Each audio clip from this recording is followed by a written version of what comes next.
교통사고가 났습니다. 부부가 함께 차를 타고 가고 있었는데요.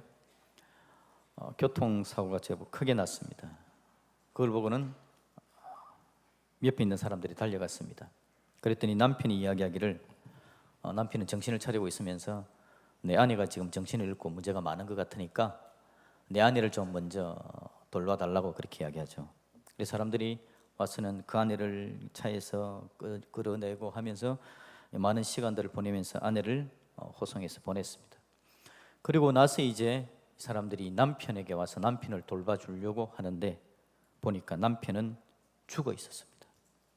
알고 보니까 아내는 사고를 당하는 순간 큰 상처는 없이 그냥 기절을 한 것이었는데 사실 남편은 장기에 많은 파손이 있었다는 거죠. 그래서 그때 정신을 차리고 있었지만 실제 장기는 많이 파손되어져 있었기 때문에 결국 죽게 되었다, 그 이야기를 들은 적이 있습니다. 먼저 손을 봐야 될 사람은 손 보지 않고 그냥 놔둬도 될 사람을 손 보느라고 중요한 시간을 놓치고 그래서 결국 생명을 잃게 되어진 안타까운 그런 사건이죠. 저와 여러분의 상태는 어떻습니까? 저와 여러분들의 상태는 겉은 괜찮아 보이는데 혹시 장기는 파손되어져 있는 상태는 아닌지, 오늘 우리가 살아가는 삶 가운데 그것들을 봐야 되는데요. 오늘 본문에서 그렇게 이야기하기 때문에 그렇습니다. 1절을 제가 다시 한번 보면요, 그는 허물과 죄로 죽었던 너희를 살리셨도다. 허물과 죄로 죽어 있었다라고 이야기를 한 겁니다. 나는 과연 살아있나 죽어있나, 바로 그것입니다. 오늘 이 본문의 말씀은 에베소서입니다. 사도 바울이 하나님의 말씀을 에베소에 전달한 거죠. 그럼 이건 누구에 대한 이야기냐 하니까 1차적으로는 에베소 교회에 대한 이야기입니다. 에베소 동네 사람들에 대한 이야기입니다. 에베소 사람들은 그러면 과연 죽어 있었던 사람인가? 사도 바울은 뭘 기준으로, 뭘 판단의 근거로 하여서 그들이 죽었었다라고 말하고 있는가라는 겁니다. 에베소가 과연 죽어 있었는가? 에베소라는 도시는 여러분 고대에 굉장히 큰 도시였습니다. 강력한 도시였습니다. 에베소는요, 아시아, 소아시아 지역인데 그 아시아 지역의 가장 큰 도시가 바로 에베소였습니다. 교통의 중심지였고요, 무역이 잘 되어지는 도시였습니다. 그래서 현금 유통이 잘 되었고요, 이곳에 오면 구하지 못할 것이 없다고 할 정도로 많은 물건들이 사고 팔아지는 곳이 바로 에베소에 있습니다. 사람들의 생명이 넘쳐나집니다. 주변의 지방의 사람들 가운데서 먹고 살기 힘들면 에베소 가면 일자리 찾을 수 있고 에베소 가면 살 수 있다라는 소문이 퍼집니다. 그래서 사람들이 에베소로 몰려듭니다. 그런 동네가 에베소였습니다. 옛날 로마 시대에는요, 원형 경기장을 만들었지 않습니까? 그런데 원형 경기장을 만드는 기준이 뭐냐니까 몇 좌석을 만들 건가의 기준은 그 도시의 10분의 1 정도로 만든답니다. 그 도시 인구의 10분의 1. 그런데 이 에베소에 있는 원형 극장에는요, 사람들마다 좀 더 다르게 이야기하죠. 물론 좁히 앉으면 더 많이 앉고 느슨하게 앉으면 적게 앉으니까요. 보통은 이야기하기를 2만 5천 명에서 5만 명까지도 들어갈 수 있는 원형 경기장이다 라고 이야기를 합니다. 그렇다면 그 주변 도시의 인구의 숫자가 거의 25만에서 50만 명에 이르는 도시다라는 거죠. 고대에 그렇게 큰 도시는 드뭅니다. 엄청나게 큰 도시였다라는 것을 말해주고 있는 거죠. 많은 사람들이 모여 살면서 무역하고 이런저런 일들을 하면서 살아가는 겁니다. 도시에 활기가 넘칩니다. 생명력이 넘칩니다. 많은 돈이 오고 가는, 현금이 유통되어지는 그런 곳이었습니다. 도시의 혈관이라는 게 여러분, 교통이 잘 되어지고 물건이 오고 가고 사고 팔고 막 이렇게 잘 되어지면 도시가 잘 되는 거 아닙니까? 그런 부분에 있어서 몸의 구석구석에 피가 공급되어져야 몸이 건강한 것처럼 이 에베소는요, 구석구석이 교통도 좋고 물건도 많고 돈도 오고 가고 그래서 건강한 도시다라고 말할 수 있는 곳이 바로 에베소였다라는 겁니다. 이런 도시를 향해서 사도 바울은 죽었었다라고 그렇게 말하는 거죠. 이게 무슨 기준으로 그렇게 이야기하는 걸까요? 오늘 우리는 어떻습니까? 우리가 살아가는 이 도시, 우리가 사는 이 시대에 우리 살아가는 주변은 어떻습니까? 정말 생기가 넘칩니다. 활발합니다. 무역이 얼마나 잘 되는지 빠르고 다양한 물건들이 오고 갑니다. 인터넷을 통해서 외국에 있는 물건도 구입을 하면 그게 배송이 되어져서 우리 집으로 턱 배달되는 시대가 우리 시대입니다. 총알 배송을 이야기합니다. 얼마나 많은 물건들이 쉽게 오고 가는지, 많은 물질들이 오고 가고 하면서 사람들이 그렇게 살고 있는 시대가 우리의 시대입니다. 거침없이 달려가는 시대가 바로 오늘 우리가 살고 있는 시대이죠. 그러면 우리 교회는, 우리 시대는 어떤 시대일까요? 에베소를 향해서 사도 바울은 죽었었다라고 그렇게 표현한다면 오늘 우리 시대는 어떨까요? 그건 뭐냐니까 중요한 건 뭘 기준으로 하느냐가 중요한 것 같아요. 뭘 기준으로 하느냐. 방금 제가 말씀드린 물류가 잘 유통이 되어지고 돈이 오고 가고 사람들이 활발하게 움직이고 그것이 생명에 대한 거라면 오늘 우리 시대는 생명의 도시일 겁니다. 그런데 사도 바울은 이 도시를 향해서 죽었었다라고 이야기하니까 뭘 기준으로 했냐? 여러분 1절을 다시 한번 읽어볼까요? 사도 바울이 이야기하는 기준입니다. 1절을 같이 읽습니다. 시작.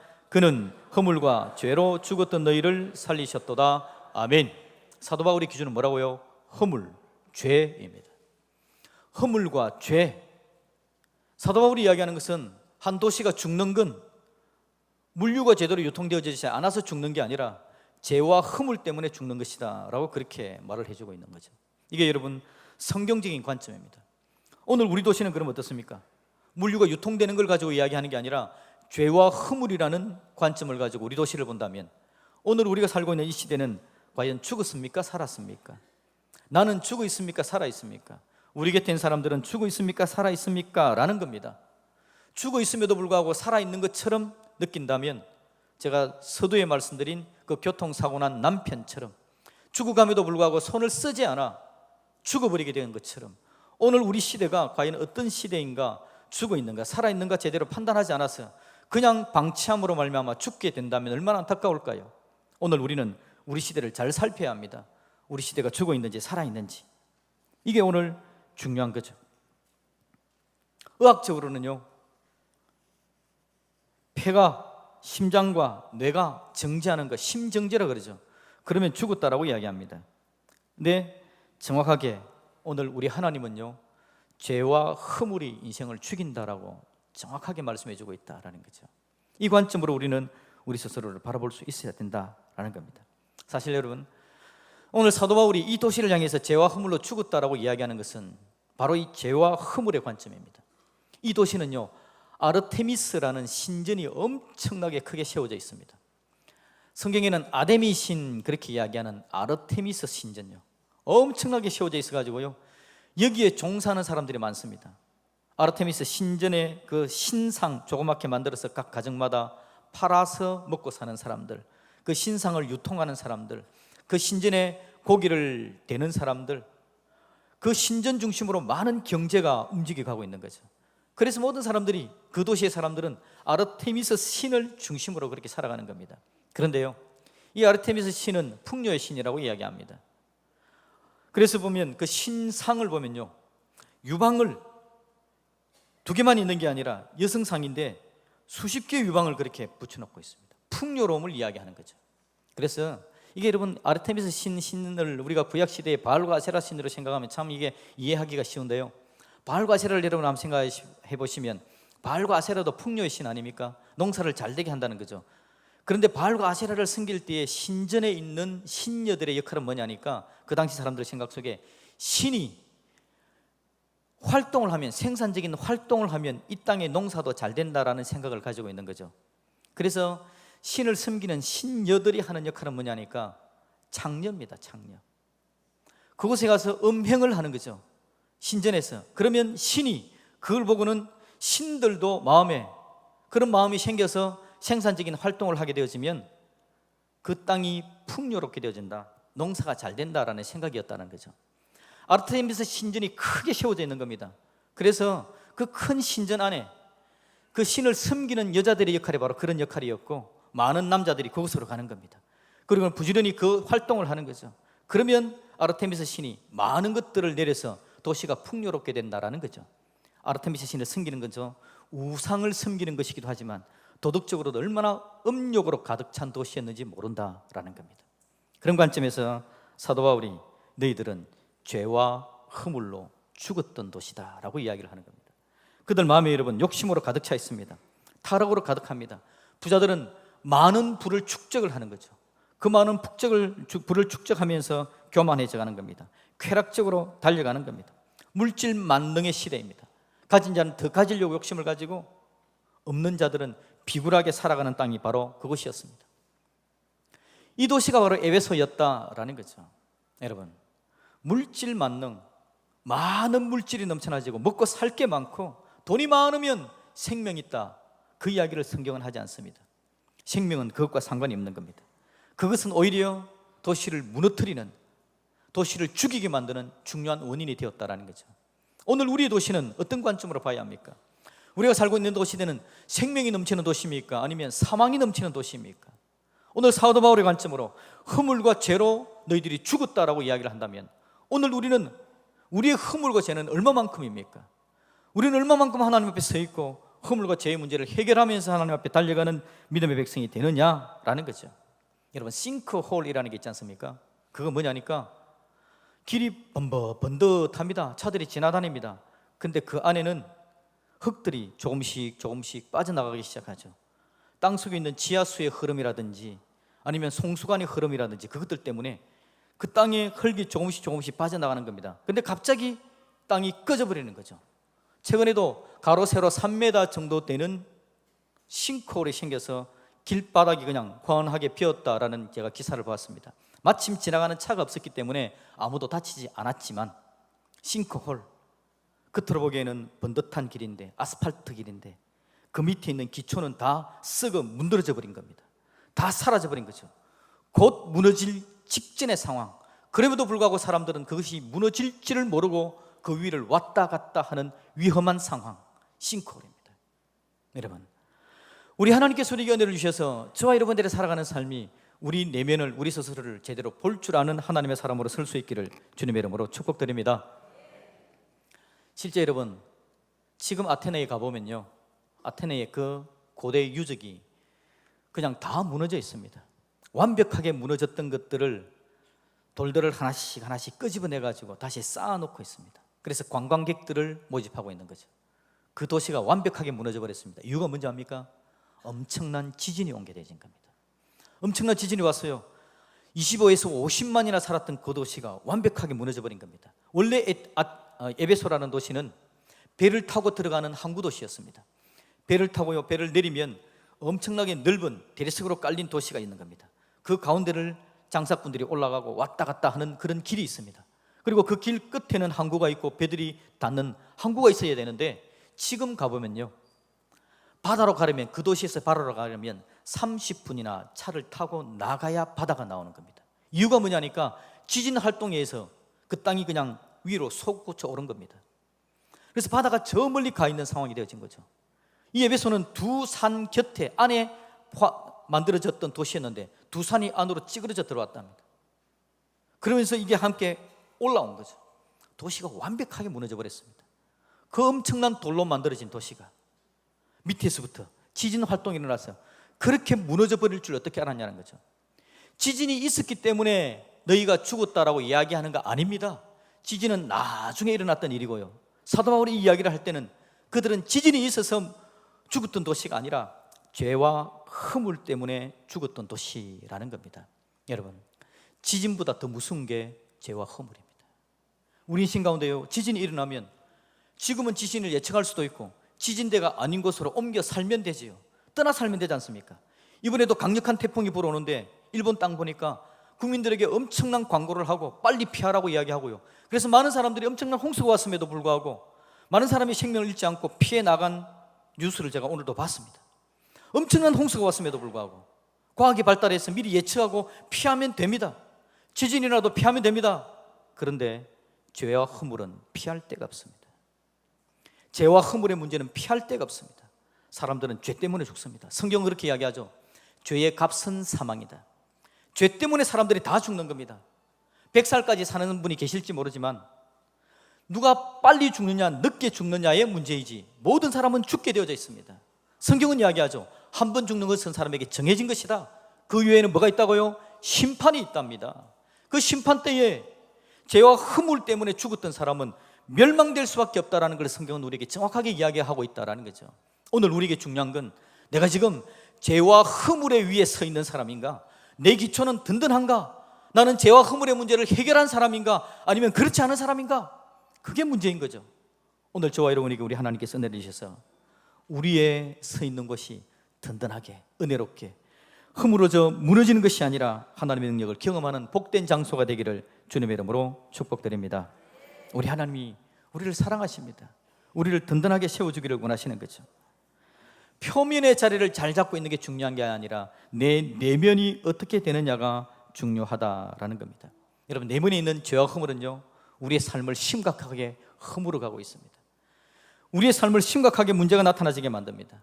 우리 내면에 있는 죄와 허물들은요, 인생들로 하여금 고통스럽게 되어져서 서로의 고통을 주고받게 만들어버립니다.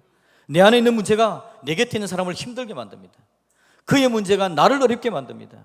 이게 인생 가운데 있는 고통의 문제이죠. 그런데 이것들이 계속 되어져서 해결되어지지 않으면 결국 죽음의 자리, 멸망의 자리까지도 가게 되어진다. 성경은 그래서 우리에게 이걸 이야기를 해준다라는 겁니다.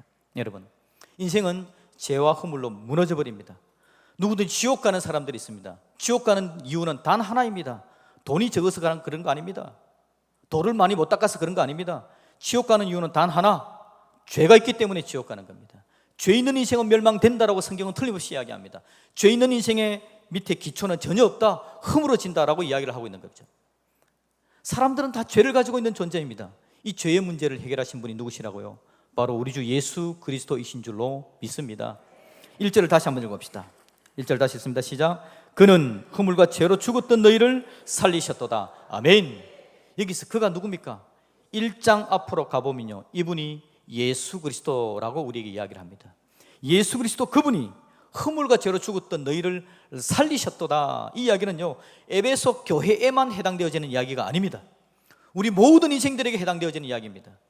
에베소 교회 사람들도 죄와 허물로 죽어져 있었는데 인생의 죄와 허물을 위해서 이 땅에 오신 예수 그리스도, 그 예수 그리스도로 인해서 그 죄와 허물의 문제가 해결되고 하나님 은혜 가운데 살아났다라고 이야기를 하는 거죠. 여러분, 죄는 죽음으로 오는 겁니다. 그런데 인생이 죄와 허물로 말미암아 인생의 기초가 흔들리고 모두가 절망 가운데 나갈 수밖에 없는 그때에 우리가 너무 잘 알지 않습니까? 누가 이걸 제일 마음 아파합니까? 바로 우리 하나님이시죠. 우리 주님께서 이걸 마음 아파하십니다. 그냥 둘 수 없는 겁니다. 인생이 죽고 절망하는 걸 둘 수 없어서 주님께서 이 땅으로 오시는 거죠. 그리고는 그의 십자가와 그의 보혈을, 그의 살을 찢음으로 말미암아 인생의 기초가 되어주기를 원하는 겁니다. 인생은 죄와 허물이 기초가 되어져 있어서 쓰러지고 넘어지고 죽을 수밖에 없기 때문에 그 죄와 허물의 기초 위에 주님께서 자기 몸을 엎드려서 우리 밑에 기초가 되어주시고 더 이상 흔들리지 않는 기초가 되셔서 우리를 생명으로 살리게 하신 분, 그분이 바로 우리 주 예수 그리스도이신 줄로 믿습니다. 그래서 오고는 수많은 사람들이 내가 예수를 믿습니다 라고 말하는 것이 바로 그것입니다. 나는 죄와 허물로 죽을 수밖에 없는 존재였는데 나의 죽음을 마음 아파하셔서 이 땅에 오시고 내 죄와 허물 위에 자기 자신을 엎드리고 자기 자신이 피 흘리시고 죽으심으로 내 기초를 든든하게 하신 분이 바로 우리 주 예수 그리스도십니다. 당신 때문에 내가 삽니다 라고 믿음으로 그를 영접하고 고백하는 자, 죽음의 자리에서 생명으로 자리에 옮긴 복된 하나님의 사람이 된 줄로 믿습니다. 그 은혜를 우리에게 주셨다라는 거죠. 그 놀라운 사랑을 우리에게 허락하신 겁니다. 그래서 오늘 사도 바울이 그걸 너무 잘 알기에 죽음의 도시에서 예수 그리스도를 구주로 영접한 에베소 교회 성도들에게 이야기하기를 그가 허물과 죄로 죽었던 너희를 살리셨도다라고 죽음의 도시에서 생명을 선포하는 위대한 역사를 만들어낸 줄로 믿습니다. 오늘 우리의 도시도 마찬가지입니다. 사실은 죽음의 도시입니다. 수없이 많은 사람들이 죄와 허물로 죽어가고 있습니다. 그래서 사실은 우리의 도시를 명명한다면 죽음의 도시가 되어야 합니다. 그런데 이 죽음의 도시에 우리 예수님께서 오셔서 우리의 죄와 허물을 위해서 자기 자신을 죽이시면서 우리의 기초가 되시고 오늘 이 자리에 나와 있는 저와 여러분들을 향해서 너희들이 죄와 허물로 죽었지만 이제는 살게 되었다라고 우리에게 생명을 선포해 주시는 줄로 믿습니다. 그 은혜입니다. 그 사랑입니다. 그것 때문에 오늘도 우리가 나와서 예수 그리스도를 구주로 영접합니다. 예수님 때문에 내가 이제 든든한 사람이 되었습니다. 나의 죄와 허물을 용서해 주심을 감사합니다. 나 때문에 죽어주심을 감사합니다. 은혜 주심을 감사합니다. 그렇게 나아가는 겁니다. 그래서 이 이야기를 들을 때마다 우리는 얼마나 감사한지 모릅니다. 그러면서 우리는 한편으로는 생각하기를 나의 죄와 허물 때문에 예수님이 죽으시고 내 삶의 든든한 기초가 되어주셔서 내가 생명으로 나갈 수 있도록 만들어 주셨는데 나는 지금 어떻게 살고 있나? 아직도 죄와 허물과 짝하고 그것들을 즐기고 그것으로 나아가는 데 내 인생을 허비하고 있나? 아니면 그 놀라운 예수님의 은혜를 감사하면서 삶을 새롭게 해서 주님의 마음에 적합한 하나님의 사람으로 나아가, 예 주님, 저에게 뭘 원하십니까? 제가 그걸 하면서 살겠습니다. 주님께서 사랑하라고 하실 때 사랑으로 순종하고, 주님께서 너 그거 잘못이다 라고 이야기하면 회개로서 순종하고, 주님께서 이렇게 서야지라고 이야기할 때 내 삶을 주님을 기준으로 온전히 만들어가는 그런 삶을 살고 있는가? 나는 어떤 삶을 살고 있는가?